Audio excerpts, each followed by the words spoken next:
ouvinte, muito bom dia. Estamos de volta com mais uma edição de Momento Espírita. Falamos dos estúdios da Web Rádio Meimei, na Avenida Doutor Labieno da Costa Machado, em Garça. Apresentado todos os domingos neste horário, Momento Espírita também é transmitido simultaneamente pelas Web Nova Alternativa e Nova Alternativa FM. Se você pode assistir os programas Momento Espírita, Perspectiva, Saúde e Espiritualidade Você, com áudio e imagem pelo Facebook, Instagram, YouTube e Smart TV. 15 de fevereiro de 2026, Estação Verão. Nossos cumprimentos a você e a todos que nos acompanham. Temas que trataremos nesta edição. Um caso de reencarnação estudado por especialista. Como o Espiritismo explica a fertilização de laboratório? Os efeitos danosos da cólera e da violência em nossa vida. Quando o reencarnado não consegue se melhorar nesta vida. Porque o Espiritismo insiste na prática do bem? Porque as pessoas boas, que são maioria, não conseguem conter os maus? Evangelização e mocidade retornam às atividades no Lar Meimei. Você participa de Momento Espírita enviando perguntas ou comentários por WhatsApp para 14 981 05 15 35. Repetimos, 14 981 05 15 35. Livro que vamos sortear na edição de hoje entre os ouvintes que nos mandarem um WhatsApp dizendo que querem ganhar o livro. O Brilho da Verdade, romance de Shélida, recebido pela médium Eliana Machado Coelho, Lumen Editorial. Ligue 14 981 05 15 35. Equipe de Momento Espírita, sonoplastia e supervisão técnica Leandro Carvalho e Augusto Tavares. O Cláudio atenderá o chamado dos ouvintes e a apresentação de Luciana e Marco Antônio.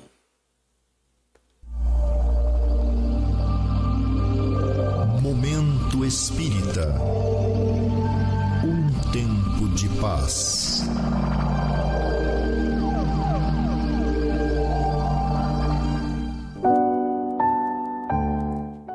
Prezado ouvinte, na década de 1960, o casal Antônio e Marta Munhoz, que residia numa cidade do interior paulista, tinham 4 filhos.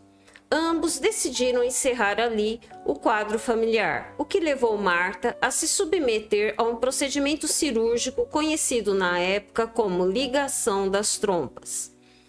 Quando seu filho menor atingiu 5 anos, ela passou a ter insistentes pesadelos com o falecido irmão Ronaldo, que havia se suicidado anos antes de forma misteriosa, deixando um rastro de tristeza na família. Recomendado por amigos, Antônio acabou levando a esposa a um centro espírita. Foi quando Ronaldo, o irmão falecido de Marta, se comunicou através de um médium. Ele disse que o suicídio, embora instigado por um obsessor, atirou numa situação de muito sofrimento no mundo espiritual, mas que naquele momento ele já se achava bem melhor numa fase de recuperação. E disse mais, que precisaria muito da ajuda da irmã e do cunhado. Antônio não acreditou muito no que o médium disse. Afinal, Antônio nunca estivera num centro e nem tinha critérios para julgar sobre a veracidade ou não da comunicação. Mas sua mulher Marta, mais sensível que o marido, saiu de lá com a certeza de que Ronaldo queria voltar como seu filho. Infelizmente, porém, ela já havia ligado as trompas e não teria como atendê-lo, a não ser que adotasse uma criança. Ela não sabia, contudo, como fazer isso e como poderia dar certo de adotar justamente a criança que fosse o irmão reencarnado. Para ela, a situação pareceu complicada. Assim mesmo, os pesadelos cessaram e Marta voltou à tranquilidade de antes. Mais de um ano se passou. No entanto, os mesmos pesadelos de repente voltaram, deixando Marta novamente intranquila. O casal voltou ao centro e nessa nova sessão, um espírito orientador informou que Ronaldo já estava a caminho de nova encarnação.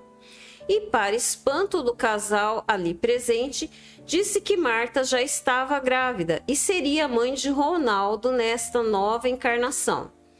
Naquela época, mais de 50 anos atrás, testes de gravidez não eram tão simples e diretos como hoje.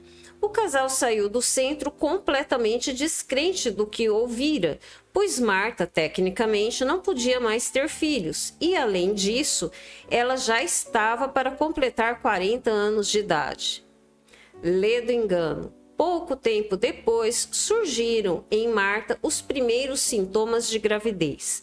Foi um período extremamente difícil para ela. Vômitos constantes e mal cheirosos, desmaios e outros desconfortos que ela relacionava com os problemas que envolveram a morte de Ronaldo. Até que, depois de muito sofrimento, veio finalmente o parto. É claro, Antônio e Marta esperavam um menino. Mas, para a surpresa do casal, ocorreram novos abalos em sua convicção. Ao invés de nascer um menino, nasceu uma menina, que recebeu o nome de Jacira. Nova etapa começou. Contudo, a menina trazia várias características do tio, inclusive um duplo estrabismo que desenvolveu-se precocemente. Embora os pais guardassem em segredo a revelação por recomendação dos espíritas, Jacira desde cedo começou a contar fatos de quando era criança, quando morava em São Bernardo do Campo e se chamava Ronaldo. Marta conhecia bem esses fatos, pois como irmã mais velha, foi ela quem criou Ronaldo e viveu seus principais momentos de infância, relembrando com saudade os folguedos da meninice. Além disso, Jacira logo revelou o seu lado masculino. Escolhia meninos e não meninas para brincar. Não gostava de brinquedos femininos. Jogava futebol, trepava em árvores e aparentava-se um autêntico garoto. Foi assim que ela cresceu, contando episódios memoráveis da infância com detalhes extraordinários sobre o espanto da mãe. Quando atingiu a adolescência, foi se tornando mais sociável e aos 17 anos não mais recordava da vida anterior, mas recordava-se de que contava à mãe sobre Ronaldo. Prezado ouvinte, este e vários outros casos interessantes acham-se detalhados no livro Reencarnação no Brasil, autoria do Dr. Hernani Guimarães Andrade. Um trabalho primoroso do cientista brasileiro que por muitos anos fez investigações sobre possíveis casos de reencarnação. Guimarães Andrade apresenta os fatos, as entrevistas, os documentos, analisa-os e utiliza critério científico para afastar toda possibilidade de fraude, para conhecimento e estudo daqueles que se interessam em aprofundar o assunto. Se você tem interesse em conhecer o amplo trabalho do doutor em termos de pesquisa, pode ir à biblioteca de um centro espírita.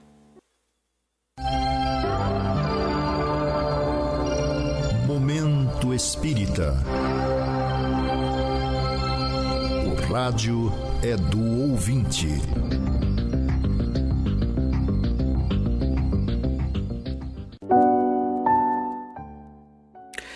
Primeira questão de hoje ainda vem do nosso ouvinte de Vera Cruz.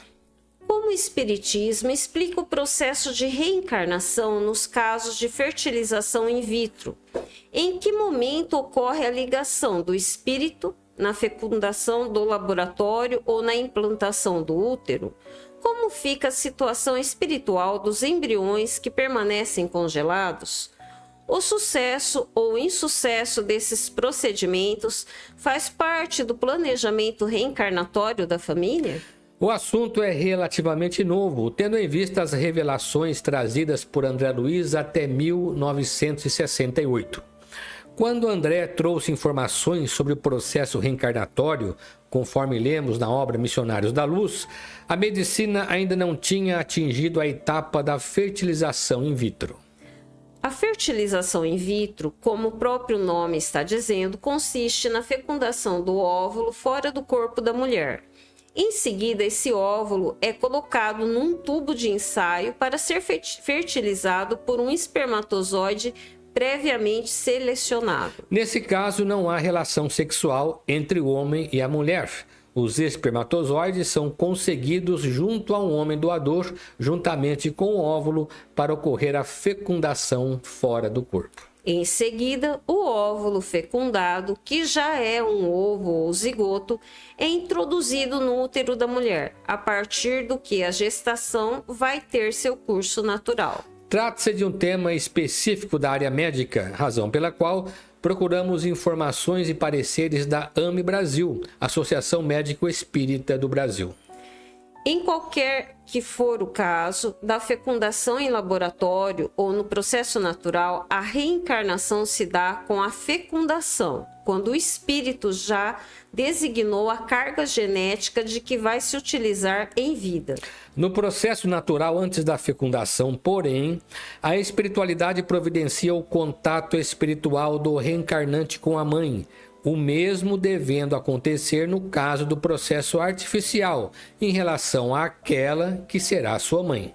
Desse modo, a reprodução assistida envolvendo o laboratório não contradiz o plano reencarnatório, pois não impede a aproximação espiritual entre mãe e filho. Pelo contrário, o Espiritismo vê nesse procedimento um grande avanço da ciência médica, que vem ajudar casais que não conseguem ter filhos. Sobre embriões congelados. Embriões congelados são os embriões descartados, quando não utilizados no processo de fertilização in vitro, como podem ser embriões que a mãe prefere guardar para o futuro. O Espiritismo vê esses casos com muita cautela, mas com a certeza de que, seja qual for a forma como se trata os embriões, funcionarão, sem dúvida, de acordo com as leis naturais. O problema, porém, é com relação ao espírito. Não sabemos ainda como trabalham os assistentes espirituais nessa questão específica. Sabemos, no entanto, que há casos em que há espíritos destinados a possíveis concepções, mas ainda não é possível determinar quais e em que situações isso vem ocorrer. Desse modo, é possível que para alguns embriões não aproveitados no processo de fecundação artificial não haja espíritos. Além do mais, conforme lemos nas obras de André Luiz, enquanto os homens trabalham aqui na Terra nesse ou em qualquer outro campo de atividade, os espíritos atuam paralelamente no outro lado. Isso quer dizer que a espiritualidade é diretamente ligada aos processos de reencarnação, como o ministério existente em nosso lar, a que André Luiz se refere, deve prever os avanços da medicina terrena e adequar esses processos às condições oferecidas pelos humanos. Por outro lado, todos sabemos que nem sempre o procedimento de fecundação assistida acontece como se previa. Podem existir intercorrências que venham prejudicar o resultado esperado. Desse modo, o plano pode dar certo ou não. É claro que os fatos que ocorrem em nossa vida não acontecem por acaso. Isso quer dizer que existem causas que determinaram a situação. Essas causas podem estar na presente existência, podem estar em existências anteriores, como podem estar nas duas situações. É claro que no passado reencarnatório há alguns fatos que acabam repercutindo desfavoravelmente na vida presente. Mas nem todo fato presente é consequência de algo que aconteceu em vida anterior. Sentimentos egoístas, atitudes precipitadas, falta de habilidade para abordar certas situações e outras mais podem ser causas atuais de problemas com o procedimento da fertilização in vitro. Livro que estaremos sorteando ao final desta edição: O Brilho da Verdade, romance de Shérida, recebido pela médium Eliana Machado Coelho, Lumen Editoria. Ligue 14 981 05 15 35. Uma de nossas ouvintes pediu que falássemos à luz do Espiritismo sobre os efeitos da cólera e da violência principalmente neste momento bastante desfavorável à mulher que tem sido a grande vítima. A humanidade, de uma maneira geral, vem cada vez mais se convencendo de que a solução dos problemas humanos não pode permanecer mais no campo dos instintos, mas do respeito humano e do diálogo. No passado da humanidade, quando o ser humano não tinha inteligência suficiente para entender a lei de causa e efeito e lutava desesperadamente para garantir a própria sobrevivência, a violência era seu principal instrumento de vida. Hoje, salvo as exceções, a visão é outra. Acontece que hoje temos uma grande população que vem crescendo aceleradamente, mas observamos que nunca haverá solução para os problemas que ainda existem entre os interesses sem o uso da diplomacia. Isso não quer dizer que não exista violência no mundo. O quadro mundial ainda é muito preocupante nesse sentido. Para o nível de desenvolvimento humano, a violência deveria ser exceção e não regra. Mas isso não acontece sempre. Por quê? Por causa do egoísmo e do orgulho, as duas grandes chagas da humanidade, que ainda manifestamos em nossas relações uns com os outros, a começar pelas relações familiares. No Evangelho segundo o Espiritismo, Kardec já afirmava que a violência não é virtude, ao contrário, é sinal de fraqueza ou de quem tem medo de perder a razão. Hoje, porém, o que mais se destaca no ser humano é sua inteligência e sua capacidade de conviver com o semelhante, cultivando o respeito e a solidariedade. A religião e a ciência nos mostram esse caminho. Um estudo publicado em revista científica internacional relacionou como o comportamento humano hoje pode influir na saúde ou na duração da vida das pessoas. Realizado por pesquisadores da Universidade de Copenhague, na Dinamarca, o trabalho estabelece que homens que estão frequentemente irritados e que costumam participar de discussões com frequência são mais propensos a morrer durante a meia-idade. Vejam, portanto, que a violência, mesmo do ponto de vista científico, é um fator de adoecimento para quem a pratica, tanto quanto para os que dela são vítimas.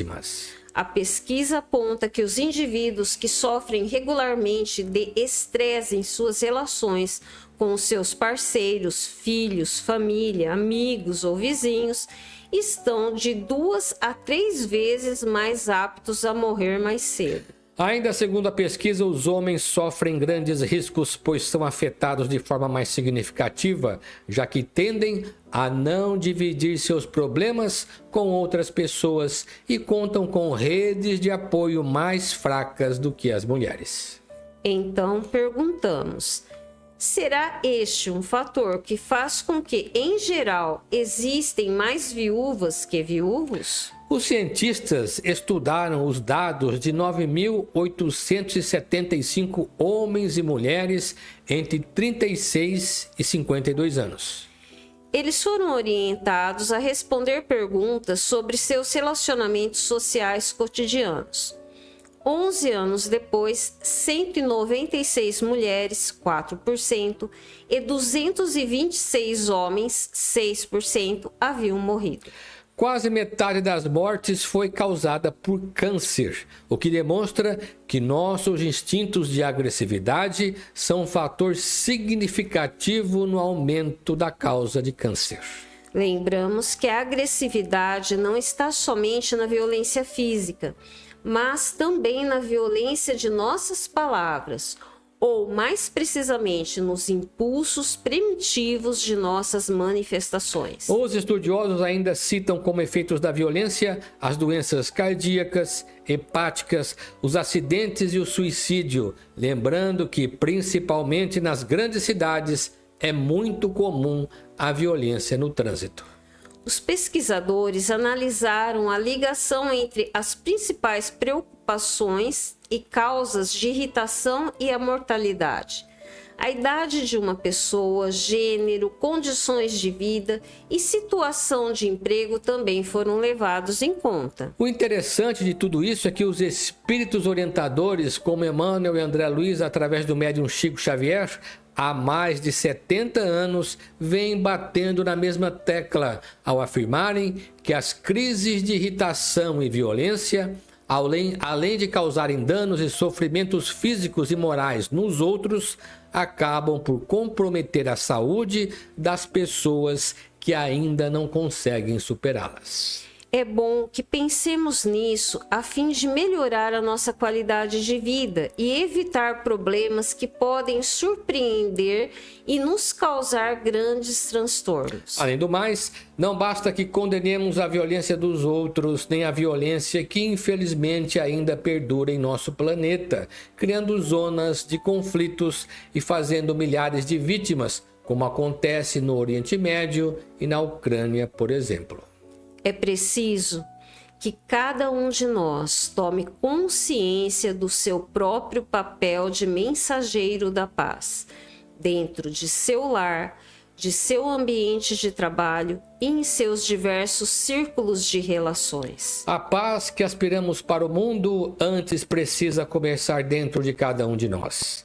Prestemos mais atenção em nossas relações e procuremos nos defender, sabendo escolher os ambientes que frequentamos e nos dedicando sempre a uma boa causa, se possível, com orientação religiosa. Questão que fomos buscar em nossos arquivos.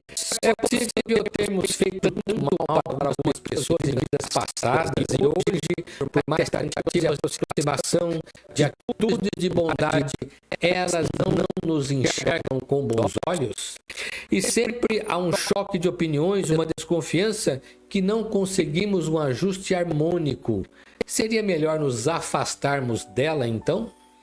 Diz a espiritualidade que é comum os adversários dos passados, quando não há outra maneira de resolver suas diferenças, voltarem no mesmo grupo ou na mesma família, e em circunstâncias diferentes da anterior, para poderem se conhecer melhor através de outros tipos de relação, numa tentativa de reaproximação. Embora não tenham consciência disso, eles vão sentir dificuldades de relacionamento, como é natural, pois são espíritos que se rejeitam. Eles não são obrigados a se aceitarem por conta do antagonismo que existe entre eles, mas desde que um deles esteja realmente interessado nessa reconciliação, é possível que venham juntos para esse objetivo.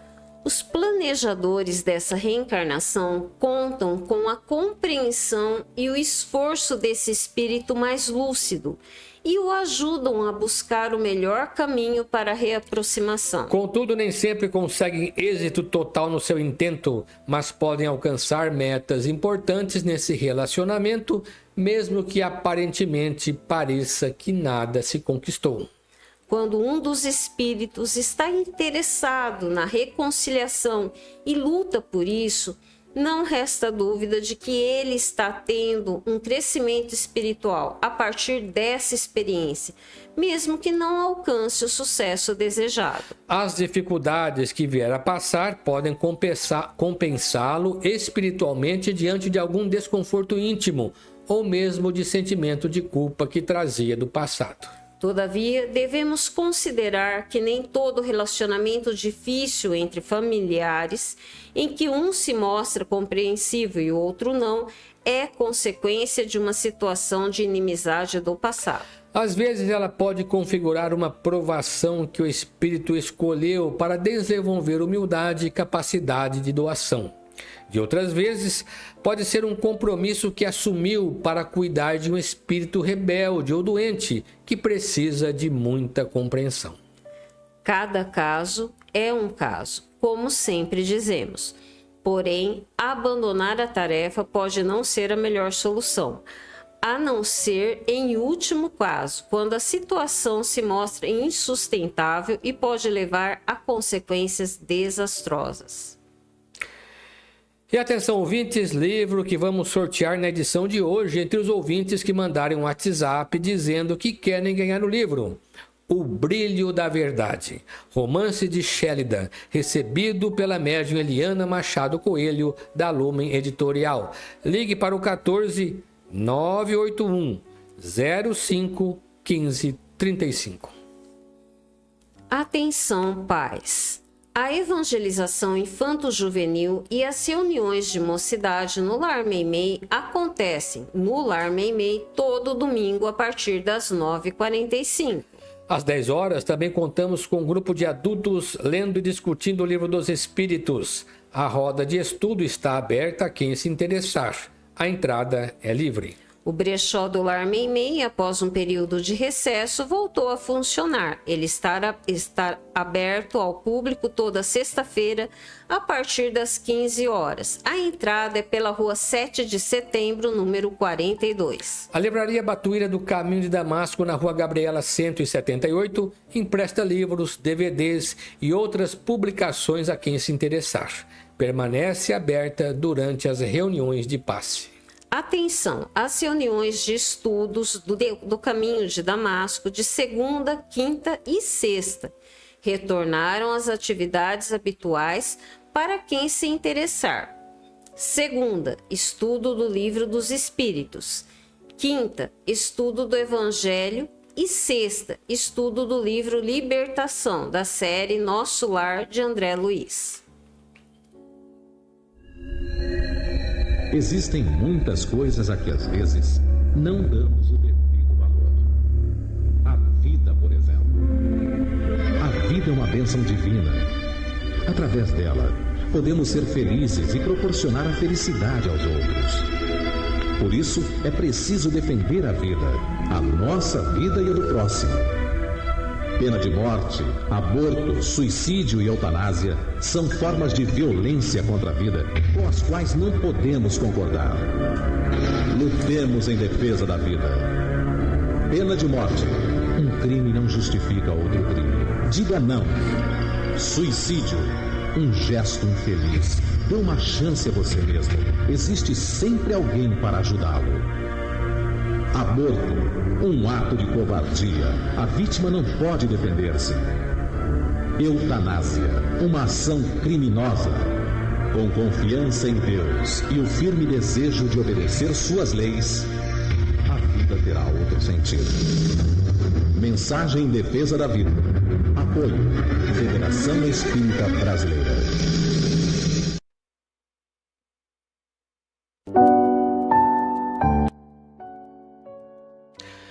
O Clube do Livro Espírita de Garça obtém livros por preços abaixo da tabela, permitindo que seus associados os adquiram por apenas R$ 27,00.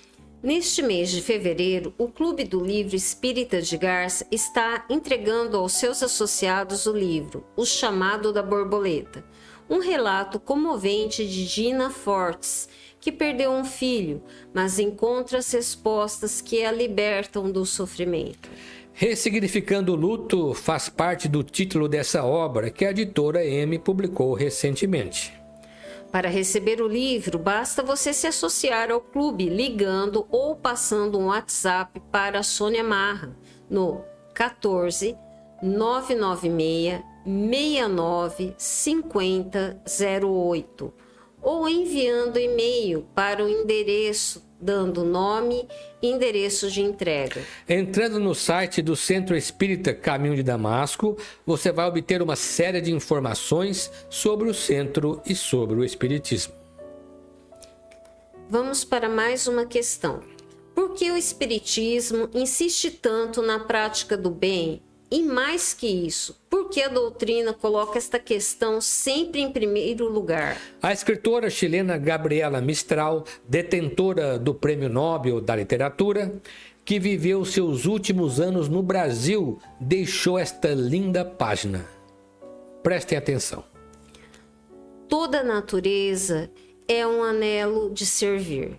Serve a nuvem, serve o vento, serve a chuva. Onde haja uma árvore para plantar, plante-a você. Onde haja um erro para corrigir, corrija-o você. Onde haja um trabalho e todos se esquivem, aceite-o você. Seja você o que remove a pedra do caminho, o ódio entre os corações e as dificuldades do problema. A alegria de ser puro e a de ser justo, mas há, sobretudo, a maravilhosa, a imensa alegria de servir. Que triste seria o mundo se tudo estivesse feito, se não existisse uma roseira para plantar, uma obra para iniciar. Não chamem unicamente os trabalhos fáceis. É muito mais belo fazer aquilo que os outros recusam. Mas não caia no erro de que somente há méritos nos grandes trabalhos. Há pequenos serviços que são bons serviços. Adornar uma mesa, arrumar teus livros, pentear uma criança. Aquele é o que critica, este o que destrói. Seja você aquele que serve. O servir não é faina de seres inferiores. Deus, que dá os frutos e a luz, serve. Seu nome é aquele que serve. Ele tem os olhos fixos em nossas mãos e nos pergunta a cada dia: a quem você serviu hoje? A quem? A árvore? A seu irmão? A sua mãe? Gabriela, por essas palavras, retoma o princípio do amor, tão bem ensinado pelo humilde carpinteiro da Galileia, Jesus de Nazaré. O que mais ilustra a nossa visão não são os nossos sonhos, nem tampouco as nossas intenções. Não é a nossa fé religiosa, nem mesmo o cumprimento dos nossos deveres legais. O que ilustra a vida vai bem mais longe. Definitivamente são nossas ações. Nossos atos do dia a dia constituem o nosso sustentáculo moral. Quando correspondem ao ideal do bem e da verdade, são as luzes que nos iluminam o caminho e o alimento que nos sustenta a alma. Quando não correspondem ao ideal do bem, dificultando caminhos, desrespeitando, agredindo, agindo com violência, são tropeços que nos precipitarão num abismo de dificuldades e sofrimentos. Só poderemos ser felizes se soubermos servir. Servir é a mais elevada expressão da superioridade moral. Jesus, o melhor exemplo, ele mesmo disse: não nasceu para ser servido, mas para servir. E Deus, o supremo poder, nos serve todos os dias. Momento Espírita. Mensagem para a nova era.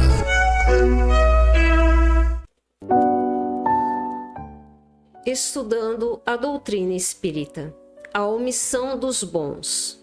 Por que neste mundo os maus tão frequentemente sobrepujam os bons em influência? Esta é a questão 932 do Livro dos Espíritos, que também poderia ser assim formulada. Porque as pessoas de bem, que devem ser a maioria da população, não conseguem conter a ação dos maus? Os espíritos respondem: pela fraqueza dos bons, e acrescentam: os maus são intrigantes e audaciosos, os bons são tímidos. E concluem: quando estes o quiserem, ou seja, quando os bons quiserem, eles dominarão. Aliás, não é difícil constatar essa realidade. Aqueles que vivem com decência, com a dignidade de pessoa de bem, são maioria. Contudo, poucos maus, ainda que uma minoria, conseguem causar tantos males à sociedade. Uma situação que pode servir de exemplo para entendermos melhor a questão é a do comportamento de uma classe de alunos na escola. Quem é ou foi professor de crianças e adolescentes sabe muito bem que se numa classe de 30 alunos, 2 ou 3 atrapalham as aulas, muito provavelmente os outros 27 não tomarão nenhuma providência a respeito junto à direção da escola, ainda que estejam prejudicados. Talvez porque tenham medo, ou mesmo porque acreditem que se manifestarem contra a situação, estarão faltando com lealdade diante dos 3 colegas. É mais ou menos assim que se firmou no mundo a supremacia dos maus. Os espíritos afirmam que os bons são tímidos. Eles têm medo de se opor aos maus, embora sejam suas vítimas, pois, na verdade, eles não acreditam em si mesmos, deixando-se intimidar pelo estardalhaço que os maus provocam no mundo. Diante desta colocação, é possível concluir que os chamados bons ainda têm muito a aprender a fim de se posicionarem como legítimos defensores do bem, da ordem e da justiça. Por isso, eles devem adquirir uma firme convicção no bem, que propagam, confiando mais em si mesmos e cultivando uma verdadeira fé em Deus.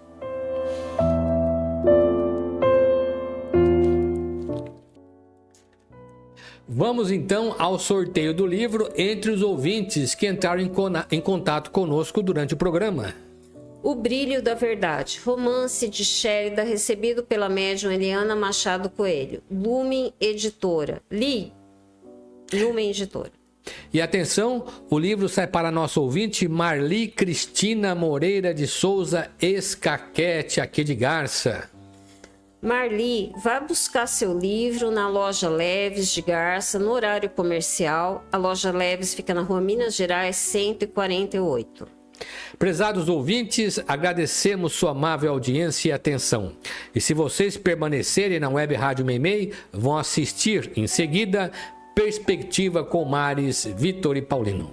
Obrigada, ouvintes, pela audiência. Fiquem com Deus e até a nossa próxima apresentação. E para encerrar o programa, vamos ouvir uma mensagem espiritual na voz de Chico Xavier.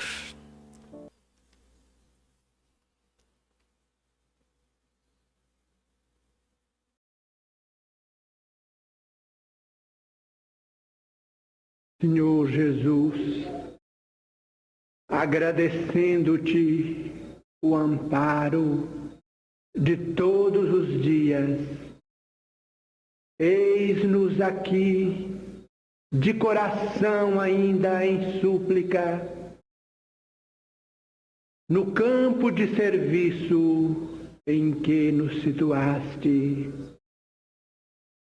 Dá-nos consciência da responsabilidade com que nos enriqueces o destino.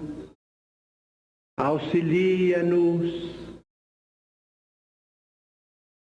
para que o suor de cada dia nos alimente o lume da fé.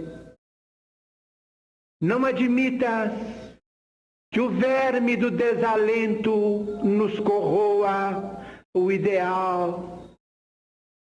Ajuda-nos para que a ventania da perturbação não nos inutilize a sementeira e ensina-nos a converter os detritos do temporal em adubo que nos favoreça a tarefa.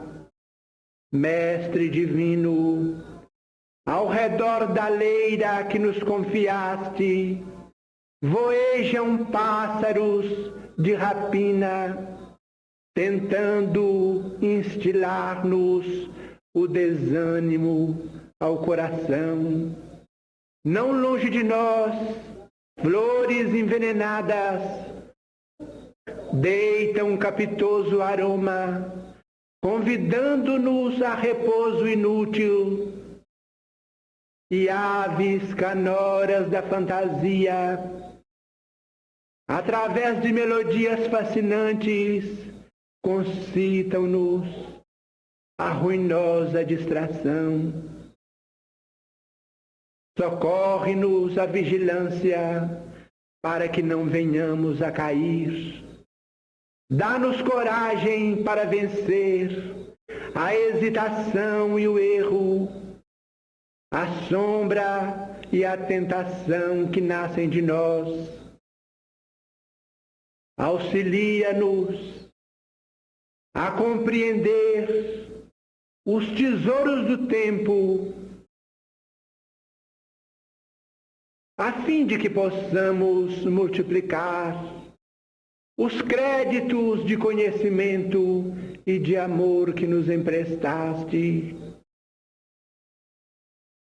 Divino amigo, sustenta as nossas mãos no arado de nossos compromissos, na verdade e no bem, e não permitas, em tua misericórdia, que os nossos olhos se voltem para trás.